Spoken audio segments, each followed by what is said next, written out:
Mark Carney is an absolute genius. He's been playing chess this entire time, and we've been peeling potatoes.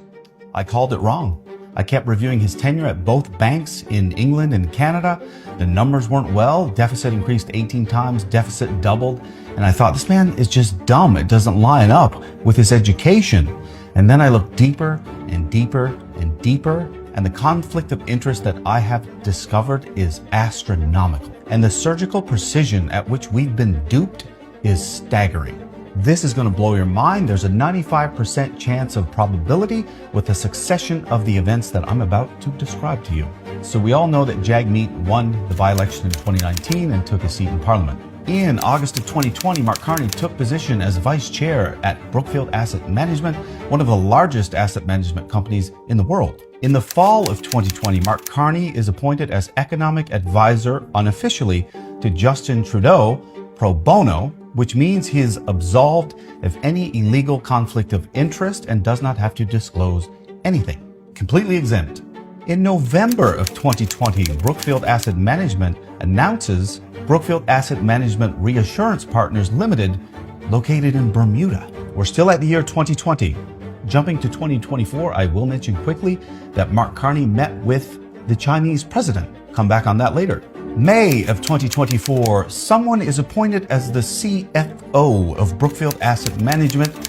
I won't tell you who that is because it's very important, and I'll get to that in a moment. August 12th, 2024, Chandra Airy visits the PM of India with that same CFO for an unsanctioned trip, of which CSIS did notify the Liberal government, but nothing was done about it. Come back to that. September the 4th, the coalition agreement is terminated. This is a very important point because all of the control the Liberals had is now about to evaporate. Everyone acknowledges the only thing keeping them in power is the fact that Jagmeet needs to make it until February in order to get that pension. So keep that date in mind. February is their deadline to officially execute a plan.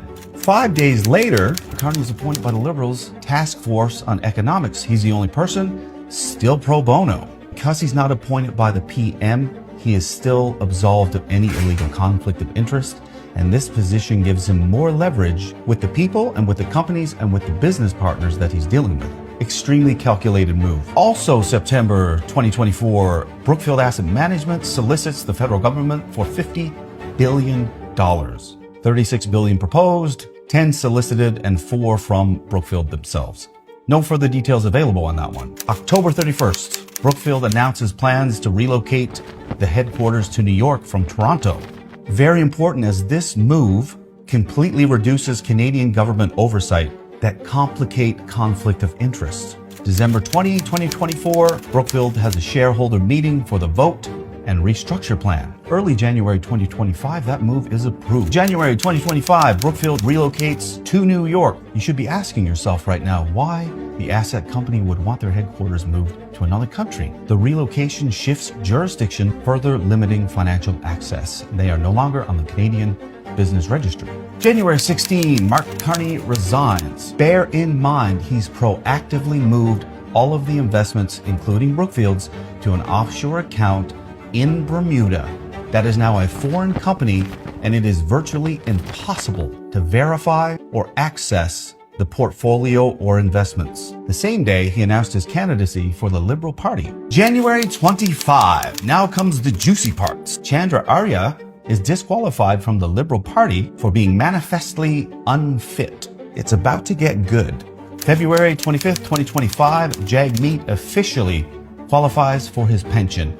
Now the deadline has arrived, and it is time to surgically penetrate le government. March 9th, Carney wins the leadership race. March 14th, he signed in as PM. Now is when I tell you who the person is that Chandra traveled to meet the PM of India with to negotiate multi-billion-dollar deals. It was his son. Chandra's son is the CFO at the same company that Mark Carney was vice chair. And here's the brilliant moves. A new PM has 60 days to disclose their investments. Mark Carney calls the minimum legal allotted time for an election, which is 36 days. So the election will be over before he makes any disclosure. We still have a problem. He doesn't have a seat. The process to get a seat, which gives a lot of credibility to speak in the House of Commons, is also a minimum 36-day election period. The problem there is that this puts him past the 60-day disclosure period, and if he doesn't have a seat,